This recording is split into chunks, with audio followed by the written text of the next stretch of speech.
พัดมาหอมกินมาละคิดฮอดแจ่มจันผู้สาวแพงหัวพันน้องนั้นอยู่กับผู้ใด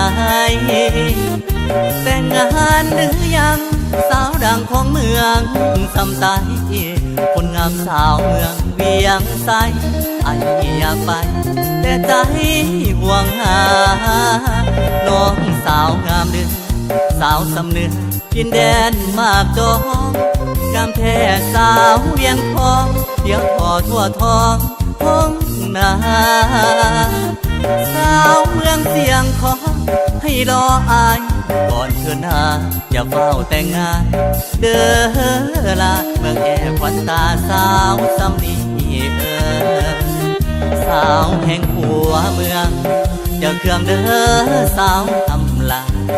สงการเมื่อบุญเดือน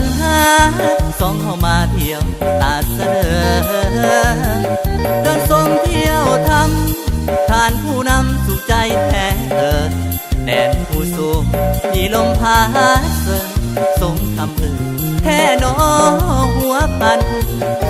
ยามอ้ายจากมาของฝากจองฝากควายนอไหลนอแกงแซ่บลายหอมกินอายดังแก้มควันตานอลำนอคมเคยต้มห่วมกินกันมาสาวงามอยู่ใต้ลมฟ้าใสจะมาเทียบสาวพัน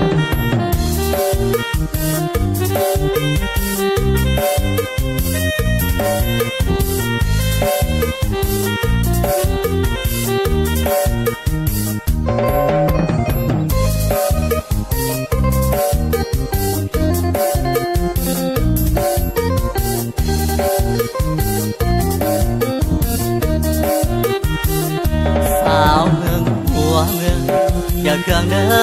สาวอำลาสงการเมื่อบุญเดือน5สองเข้ามาเที่ยวตาเสือ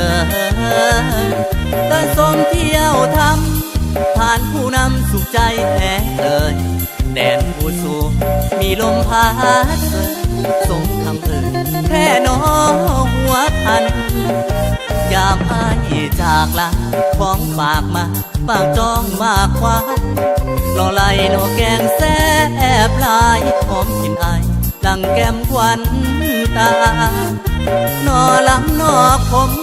เคยต้มห่วมกินกันมาสาวงามอยู่ใต้